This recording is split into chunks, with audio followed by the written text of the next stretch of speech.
JKR അക്കാഡമിയിലേക്ക് എല്ലാവർക്കും ഒരിക്കൽ കൂടി സ്വാഗതം. ആദ്യം തന്നെ റിക്വസ്റ്റ് ഉണ്ട്, നിങ്ങൾ ആദ്യമായിട്ടാണ് ഈ ചാനൽ കാണുന്നതെങ്കിലോ ഇതുവരെ സബ്സ്ക്രൈബ് ചെയ്തിട്ടില്ല എങ്കിലോ ഇന്ന് തന്നെ സബ്സ്ക്രൈബ് ചെയ്യുക. അതോടൊപ്പം തന്നെ ബെൽ ബട്ടൺ ക്ലിക്ക് ചെയ്താൽ മാത്രമേ ഞങ്ങളുടെ ക്ലാസ്സുകൾ അപ്പോൾ തന്നെ നിങ്ങൾക്ക് നോട്ടിഫിക്കേഷൻ ലഭ്യമാവുകയുള്ളൂ. ഈ തസ്തികയിലേക്ക് അപേക്ഷ സമർപ്പിച്ചിട്ടുള്ള ഉദ്യോഗാർത്ഥികൾക്ക് വേണ്ടിയിട്ടുള്ള എല്ലാ ക്ലാസ്സുകളും നിങ്ങൾക്ക് ഈ ചാനലിലൂടെ ലഭ്യമാണ്. ക്ലാസ്സുകളെല്ലാം തന്നെ പ്ലേലിസ്റ്റിൽ അപ്ഡേറ്റ് ചെയ്തിട്ടുണ്ട്. പുതുതായിട്ട് ജോയിൻ ചെയ്യുന്ന ഉദ്യോഗാർത്ഥികളെ സംബന്ധിച്ചിടത്തോളം പ്ലേലിസ്റ്റിൽ ക്ലിക്ക് ചെയ്താൽ ക്ലാസ്സുകളെല്ലാം തന്നെ നിങ്ങൾക്ക് ലഭ്യമാവുന്നതാണ്. അപ്പോൾ 25/6/2024 നടന്ന പരീക്ഷയുടെ ക്വസ്റ്റ്യൻ പേപ്പർ ആണ് നമ്മൾ ഡിസ്കസ് ചെയ്തുകൊണ്ടിരിക്കുന്നത്. അപ്പോൾ അടുത്ത ക്ലാസ്സിലേക്ക്, ഇത് 25/6/2024 നടന്ന പരീക്ഷയുടെ 4ാമത്തെ ക്ലാസ് ആണ്. അപ്പോൾ നമുക്ക് പഴയ ക്ലാസ്സുകളെല്ലാം കാണാത്ത ഉദ്യോഗാർത്ഥികളുണ്ടെങ്കിൽ എല്ലാ ക്ലാസ്സുകളും പ്ലേലിസ്റ്റിൽ അപ്ഡേറ്റ് ചെയ്തിട്ടുണ്ട്. നിങ്ങൾ ഓരോ ക്ലാസ്സുകളും കൃത്യമായിട്ട് തന്നെ കാണണം. വളരെ ഇമ്പോർട്ടൻ്റ് ആയിട്ടുള്ള ക്ലാസ്സുകളാണ് എല്ലാം തന്നെ. പരീക്ഷയ്ക്ക് ഉറപ്പായിട്ടും വരാവുന്ന ക്വസ്റ്റ്യനുകളാണ്. അപ്പോൾ നമുക്ക് ക്ലാസ്സിലേക്ക് കിടക്കാം അല്ലേ. ആദ്യത്തെ ക്വസ്റ്റ്യൻ നോക്കാം. ഹൈഡ്രജൻ വാതകത്തെ സംബന്ധിച്ച് താഴെ തന്നിരിക്കുന്ന പ്രസ്താവനകളിൽ ശരിയായവ കണ്ടെത്തുക. ഹൈഡ്രജൻ വാതകത്തെ സംബന്ധിച്ച് താഴെ തന്നിരിക്കുന്ന പ്രസ്താവനകളിൽ ശരിയായവ കണ്ടെത്തുക. അതായത് ഈ ഹൈഡ്രജൻ വാതകത്തെ സംബന്ധിച്ച് 4 പ്രസ്താവനകൾ താഴെ തന്നിട്ടുണ്ട്. അതിൻ്റെ അകത്ത് ഈ 4 പ്രസ്താവനകളിൽ ശരിയായവ കണ്ടെത്താനാണ് പറഞ്ഞിട്ടുള്ളത്. നമുക്ക് ഓരോ പ്രസ്താവനയും നോക്കാം അല്ലെ. 1, ഹൈഡ്രജൻ വാതകം കണ്ടുപിടിച്ചത് ഹെൻറി കാവൻഡിഷ് ആണ്. 2, ഹൈഡ്രജൻ ഒരു ലോഹമാണ്. 3, ഹൈഡ്രജന്റെ ഒരു ഐസോട്രോപ്പ് ആണ് റേഡിയം. 4, സൂര്യനിലെയും നക്ഷത്രങ്ങളിലെയും മുഖ്യ ഘടകം ഹൈഡ്രജൻ ആണ്. ഓപ്ഷൻ നോക്കാം. ഓപ്ഷൻ എ 1ഉം 3ഉം, ഓപ്ഷൻ ബി 2ഉം 3ഉം, ഓപ്ഷൻ സി 1ഉം 4ഉം, ഓപ്ഷൻ ഡി മുകളിൽ ഉള്ളവയെല്ലാം. അപ്പോൾ ഹൈഡ്രജൻ വാതകത്തെ സംബന്ധിച്ച് താഴെ തന്നിരിക്കുന്ന പ്രസ്താവനകളിൽ ശരിയായവ കണ്ടെത്താനാണ് പറഞ്ഞിരിക്കുന്നത്. ഏതൊക്കെയാണ് ഈ പറഞ്ഞ പ്രസ്താവനകളിൽ ശരിയായിട്ടുള്ളത്? ഒന്ന് ആലോചിച്ചു നോക്കിയേ, പെട്ടെന്ന് കണ്ടുപിടിക്കണം. ഏതൊക്കെയാണ് ശരിയായിട്ടുള്ളത്? 1ഉം 4ഉമാണ് ശരിയായിട്ടുള്ളത്. ഒന്നാമത്തെ ഏതാണ്? ഹൈഡ്രജൻ വാതകം കണ്ടുപിടിച്ചത് ഹെൻറി കാവൻഡിഷ് ആണ്. 4ാമത്തെ ഏതാണ്? സൂര്യനിലെയും നക്ഷത്രങ്ങളിലെയും മുഖ്യ ഘടകം ഹൈഡ്രജൻ ആണ്. അപ്പോൾ 1ഉം 4ഉമാണ് പ്രസ്താവനകൾ ശരിയായിട്ടുള്ളത്. അടുത്ത ക്വസ്റ്റ്യൻ. ജലജന്യ രോഗമായ ഡയേറിയയ്ക്ക് കാരണമായ രോഗാണു. ജലജന്യ രോഗമായ ഡയേറിയയ്ക്ക് കാരണമായ രോഗാണു. Option A bacteria, option B virus, option C fungus, option D protozoa. ഏതാണ് ശരിയായ ഉത്തരം? ജലജന്യ രോഗമായ ഡയേറിയയ്ക്ക് കാരണമായ രോഗാണു. ഒന്ന് ആലോചിച്ച് നോക്കിയേ, പെട്ടെന്ന് കണ്ടുപിടിക്കണം കേട്ടോ. ഏതാണ് ശരി ഉത്തരം? ഓപ്ഷൻ എ ആണ് കറക്റ്റ് ആൻസർ, ബാക്ടീരിയ. ജലജന്യ രോഗമായ ഡയേറിയയ്ക്ക് കാരണമായ രോഗാണു ബാക്ടീരിയ. അടുത്ത ക്വസ്റ്റ്യൻ. കൊതുക് നശീകരണത്തിലൂടെ പ്രതിരോധിക്കാൻ കഴിയുന്ന രോഗങ്ങൾ ഏവ? കൊതുക് നശീകരണത്തിലൂടെ പ്രതിരോധിക്കാൻ കഴിയുന്ന രോഗങ്ങൾ ഏവ? 1, മഞ്ഞപ്പിത്തം, 2, മന്ത്, 3, മീസൽസ്, 4, മലമ്പനി. കൊതുക് നശീകരണത്തിലൂടെ പ്രതിരോധിക്കാൻ കഴിയുന്ന രോഗങ്ങൾ ഏവ? അപ്പോൾ 4 രോഗങ്ങൾ താഴെ കൊടുത്തിട്ടുണ്ട്. അതിൻ്റെ അകത്ത് കൊതുക് നശീകരണത്തിലൂടെ പ്രതിരോധിക്കാൻ കഴിയുന്ന രോഗങ്ങൾ ഏവ എന്നാണ് ചോദിച്ചിരിക്കുന്നത്. ഓപ്ഷൻ നോക്കാം. ഓപ്ഷൻ എ 1 ശരി 3 ശരി, ഓപ്ഷൻ ബി 2 തെറ്റ് 3 ശരി, ഓപ്ഷൻ സി 3 ശരി 4 തെറ്റ്, ഓപ്ഷൻ ഡി 2 ശരി 4 ശരി. ഏതൊക്കെയാണ് ഇതിൻ്റെ അകത്ത് കൊതുക് നശീകരണത്തിലൂടെ പ്രതിരോധിക്കാൻ കഴിയുന്ന രോഗങ്ങൾ? ഈ പറഞ്ഞിരിക്കുന്ന 4എണ്ണത്തിനകത്ത് ഒന്ന് ആലോചിച്ച് നോക്കിയേ, പെട്ടെന്ന് കണ്ടുപിടിക്കണം. ഏതൊക്കെയാണ്? 2 ശരി 4ഉം ശരി. 2 ഏതാണ്? മന്ത്. 4 ഏതാണ്? മലമ്പനി. അപ്പോൾ കൊതുക് നശീകരണത്തിലൂടെ പ്രതിരോധിക്കാൻ കഴിയുന്ന രോഗങ്ങളാണ് മന്തും മലമ്പനിയും. അടുത്ത ക്വസ്റ്റ്യൻ. ഭക്ഷണത്തിൽ ഉൾപ്പെടുത്തേണ്ട നാരുകളെ സംബന്ധിച്ച പ്രസ്താവനകളിൽ ശരിയായവ കണ്ടെത്തുക. ഭക്ഷണത്തിൽ ഉൾപ്പെടുത്തേണ്ട നാരുകളെ സംബന്ധിച്ച പ്രസ്താവനകളിൽ ശരിയായവ കണ്ടെത്തുക. 4 പ്രസ്താവനകളാണ് താഴെ കൊടുത്തിട്ടുള്ളത് അല്ലെ. അതിൻ്റെ അകത്ത് ഭക്ഷണത്തിൽ ഉൾപ്പെടുത്തേണ്ട നാരുകളെ സംബന്ധിച്ചുള്ള ശരിയായ പ്രസ്താവന ഈ 4എണ്ണത്തിനകത്ത് ഏതൊക്കെയാണ് എന്ന് കണ്ടുപിടിക്കാനാണ് പറഞ്ഞിട്ടുള്ളത്. അപ്പോൾ ഓരോ പ്രസ്താവനയും നമുക്ക് നോക്കാം അല്ലെ. ഒന്നാമത്തെ പ്രസ്താവന, സസ്യാഹാരത്തിലൂടെ ലഭിക്കുന്നതും എന്നാൽ ശരീരത്തിന് ദഹിപ്പിക്കാൻ കഴിയാത്തതുമായ ഒരുതരം ധാന്യകമാണ് ഇത്. 2, ശരീര നിർമ്മിതിക്കും വളർച്ചയ്ക്കും സഹായിക്കുന്നു. 3, ഇവ സെല്ലുലോസ് കൊണ്ടാണ് നിർമ്മിച്ചിരിക്കുന്നത്.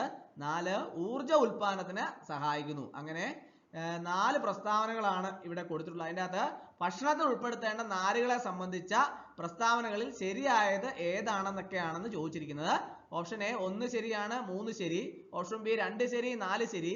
ഓപ്ഷൻ സി 1 തെറ്റ്, 2 ശരി.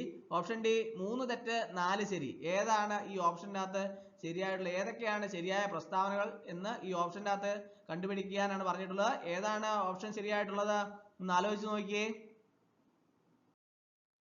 1 ശരി, 3 ശരി. അപ്പോൾ ഒന്നാമത്തെ ഏതാണ്? സസ്യാഹാരത്തിലൂടെ ലഭിക്കുന്നതും എന്നാൽ ശരീരത്തിന് ദഹിപ്പിക്കാൻ കഴിയാത്തതുമായ ഒരുതരം ധാന്യകമാണിത്. ഏതാണ് മൂന്നാമത്തേത്? ഇവ സെല്ലുലോസ് കൊണ്ടാണ് നിർമ്മിച്ചിരിക്കുന്നത്. അപ്പോൾ 1 ശരിയാണ്, 3 ശരിയാണ്. ഭക്ഷണത്തിൽ ഉൾപ്പെടുത്തേണ്ട നാരുകളെ സംബന്ധിച്ച പ്രസ്താവനകൾ ശരിയായിട്ടുള്ളവ ഏതൊക്കെയാണ്? 1 ശരിയാണ്, 3 ശരിയാണ്. അടുത്ത ക്വസ്റ്റ്യൻ. ഹൃദയമിടിപ്പ് അറിയാനുള്ള ഉപകരണമാണ് ഏതാണ്? ഹൃദയമിടിപ്പ് അറിയാനുള്ള ഉപകരണം ഏതാണ്? Option A thermometer, option B stethoscope, option C barometer, option D lactometer. എല്ലാവർക്കും അറിയാവുന്ന ഒരു ചോദ്യമാണ് അല്ലെ. ഹൃദയമിടിപ്പ് അറിയാനുള്ള ഉപകരണമാണ് സ്റ്റെതസ്കോപ്പ്. ഹൃദയമിടിപ്പ് അറിയാനുള്ള ഉപകരണമാണ് സ്റ്റെതസ്കോപ്പ്. അടുത്ത ക്വസ്റ്റ്യൻ. വാക്സിനുകളുമായി ബന്ധപ്പെട്ട് നൽകിയിരിക്കുന്ന പ്രസ്താവനകളിൽ ശരിയല്ലാത്തത് ഏത്? 4 പ്രസ്താവനകൾ താഴെ കൊടുത്തിട്ടുണ്ട്. അത് വാക്സിനുകളുമായിട്ട് ബന്ധപ്പെട്ട പ്രസ്താവനകളാണ്. അതിൻ്റെ അകത്ത് ശരിയല്ലാത്ത പ്രസ്താവനകൾ ഏതൊക്കെയാണ് എന്നാണ് ചോദിച്ചിരിക്കുന്നത്. ഓപ്ഷൻ എ വാക്സിനുകൾ എല്ലാം കുത്തിവയ്പിലൂടെ നൽകുന്നവയാണ്. ഓപ്ഷൻ ബി രോഗങ്ങളെ പ്രതിരോധിക്കാൻ ശരീരത്തിന് കൃത്രിമമായി കഴിവ് നേടിക്കൊടുക്കുന്ന വസ്തുക്കളാണ്. Option C doctor Edward Jenner ആണ് ആധുനിക പ്രതിരോധ കുത്തിവയ്പ്പിന് തുടക്കം കുറിച്ചത്. ഓപ്ഷൻ ഡി ജനനം മുതൽ വളർച്ചയുടെ വിവിധ ഘട്ടങ്ങളിൽ നൽകുന്ന വാക്സിനുകൾ ഇപ്പോൾ നിലവിലുണ്ട്. ഈ 4 പ്രസ്താവനകളിൽ ശരിയല്ലാത്തത് ഏത് എന്നാണ് ചോദിച്ചിരിക്കുന്നത്. വാക്സിനുകളുമായി ബന്ധപ്പെട്ട പ്രസ്താവനകളാണ് താഴെ 4 തന്നിട്ടുള്ളത്. അതിൻ്റെ അകത്ത് ശരിയല്ലാത്തത് ഏതാണ് എന്ന് ആണ് ചോദിച്ചിരിക്കുന്നത്. ശരിയല്ലാത്തത് ഏതാണ് ഒന്ന് ആലോചിച്ച് നോക്കിയാൽ പെട്ടെന്ന് കണ്ടുപിടിക്കണം. ഏതാണ് ശരിയല്ലാത്തത്? ഓപ്ഷൻ എ ആണ് ശരിയല്ലാത്തത്. വാക്സിനുകൾ എല്ലാം കുത്തിവയ്പിലൂടെ നൽകുന്നവയാണ്. അതാണ് ശരിയല്ലാത്ത പ്രസ്താവന. അടുത്ത question. White cane, tactile watch, talking watch പോലുള്ള സംവിധാനങ്ങൾ ഏത് ജ്ഞാനേന്ദ്രിയവുമായി ബന്ധപ്പെട്ടിരിക്കുന്നു? White cane, tactile watch, talking watch പോലുള്ള സംവിധാനങ്ങൾ ഏത് ജ്ഞാനേന്ദ്രിയവുമായി ബന്ധപ്പെട്ടിരിക്കുന്നു? ഓപ്ഷൻ എ കണ്ണ്, ഓപ്ഷൻ ബി ചെവി, ഓപ്ഷൻ സി മൂക്ക്, ഓപ്ഷൻ ഡി നാക്ക്.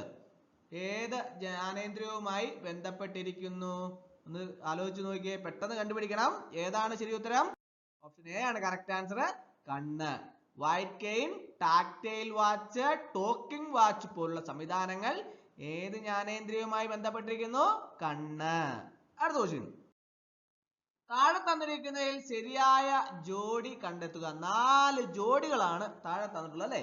അതിൻ്റെ അകത്ത് ശരിയായ ജോഡി കണ്ടെത്താനാണ് പറഞ്ഞിട്ടുള്ളത്. നമുക്ക് ഓരോ ജോഡി ഒന്ന് നോക്കാം അല്ലെ. ഓപ്ഷൻ എ ക്ഷയം virus, option B chicken box Plasmodium, option C malaria fungus, option D diarrhoea bacteria. ഇതിൻ്റെ അകത്ത് ശരിയായ ജോഡി ഏതാണ് ഒന്ന് ആലോചിച്ച് നോക്കിയേ. പെട്ടെന്ന് ആലോചിക്കണം കേട്ടോ. ഏതാണ് ശരിയായ ജോഡി? ഡയേറിയ ബാക്ടീരിയയാണ് ശരിയായ ജോഡി. അടുത്ത ക്വസ്റ്റ്യൻ. ജീവിതശൈലി രോഗവുമായി ബന്ധപ്പെട്ട് നൽകിയിട്ടുള്ള പ്രസ്താവനകളിൽ ശരിയായിട്ടുള്ളവ കണ്ടെത്തുക. 4 പ്രസ്താവനകളാണ് താഴെ തന്നിട്ടുള്ളത് അല്ലെ. അത് ജീവിതശൈലി രോഗവുമായി ബന്ധപ്പെട്ടിട്ടുള്ള പ്രസ്താവനകളാണ്.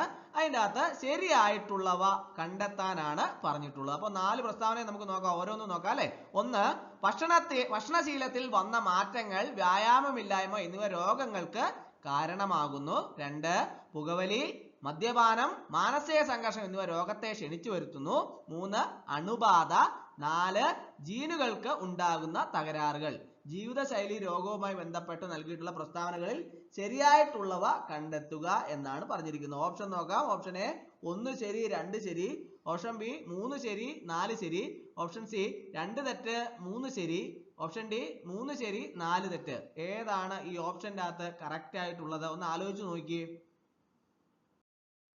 ഓപ്ഷൻ എ ആണ് കറക്റ്റ് ആൻസർ. 1 ശരി, 2 ശരി. 1 ഏതാണ്? ഭക്ഷണശീലത്തിൽ വന്ന മാറ്റങ്ങൾ, വ്യായാമമില്ലായ്മ എന്നിവ രോഗങ്ങൾക്ക് കാരണമാകുന്നു. 2 ഏതാണ്? പുകവലി, മദ്യപാനം, മാനസിക സംഘർഷം എന്നിവ രോഗത്തെ ക്ഷണിച്ചു വരുത്തുന്നു. അപ്പോൾ ജീവിതശൈലി രോഗവുമായി ബന്ധപ്പെട്ട നൽകിയിട്ടുള്ള പ്രസ്താവനകളിൽ 1ഉം 2ഉമാണ് ശരിയായിട്ടുള്ളവ. അടുത്ത ക്വസ്റ്റ്യൻ, വിറ്റാമിനുകളുമായി ബന്ധപ്പെട്ട പ്രസ്താവനകളിൽ ശരിയല്ലാത്തത് ഏത്? വിറ്റാമിനുകളുമായിട്ട് ബന്ധപ്പെട്ട് 4 പ്രസ്താവനകളാണ് താഴെ കൊടുത്തിട്ടുള്ളത് അല്ലെ. അതിന്റെ അകത്ത് ശരിയല്ലാത്തത് ഏതാണെന്നാണ് ചോദിച്ചിരിക്കുന്നത്. നമുക്ക് ഓരോന്നും പ്രസ്താവനകൾ നോക്കാം അല്ലെ. ഓപ്ഷൻ എ, വിറ്റാമിൻ കെ രക്തം കട്ടപിടിക്കാൻ സഹായിക്കുന്നു. ഓപ്ഷൻ ബി, വിറ്റാമിൻ സി കൊഴുപ്പിൽ ലയിക്കുന്നതാണ്. ഓപ്ഷൻ സി, വിറ്റാമിൻ ഡി സൂര്യപ്രകാശം ഏൽക്കുമ്പോൾ ശരീരത്തിൽ നിർമ്മിക്കപ്പെടുന്നു. ഓപ്ഷൻ ഡി, വിറ്റാമിൻ ബി വെള്ളത്തിൽ ലയിക്കുന്നവയാണ്. അപ്പോൾ ഇതിന്റെ അകത്ത് ശരിയല്ലാത്ത പ്രസ്താവന ഏതാണ്? ഒന്ന് ആലോചിച്ച് നോക്കിയാൽ പെട്ടെന്ന് കണ്ടുപിടിക്കാൻ വളരെ എളുപ്പമാണ്. ഏതാണ്? വിറ്റാമിൻ സി കൊഴുപ്പിൽ ലയിക്കുന്നവയാണ്. ഓപ്ഷൻ ബി ആണ് കറക്റ്റ് ആൻസർ. അടുത്ത ക്വസ്റ്റ്യൻ, കേരളത്തില് വ്യാപകമായ ഡെങ്കിപ്പനി, ചിക്കൻ ഗുനിയ പോലുള്ള രോഗങ്ങൾ പകരാതിരിക്കുന്നതിന് സ്വീകരിക്കാവുന്ന മുൻകരുതലുകൾ എന്തെല്ലാമാണ്? കേരളത്തില് വ്യാപകമായ ഡെങ്കിപ്പനി, ചിക്കൻ ഗുനിയ പോലുള്ള രോഗങ്ങൾ പകരാതിരിക്കുന്നതിന് സ്വീകരിക്കാവുന്ന മുൻകരുതലുകൾ എന്തെല്ലാമാണ്? 1, ചുറ്റുപാടുകളിൽ വെള്ളം കെട്ടി നിൽക്കാൻ അനുവദിക്കരുത്. 2, തിളപ്പിച്ചാറിയ വെള്ളം കുടിക്കുക. 3, ആഹാര പദാർത്ഥങ്ങൾ അടച്ചു സൂക്ഷിക്കുക. 4, കൊതുകുവല പോലുള്ള ഉപായങ്ങൾ സ്വീകരിക്കുക. ഓപ്ഷൻ എ 1 തെറ്റ്, 2 ശരി. ഓപ്ഷൻ ബി 2 ശരി, 3 ശരി.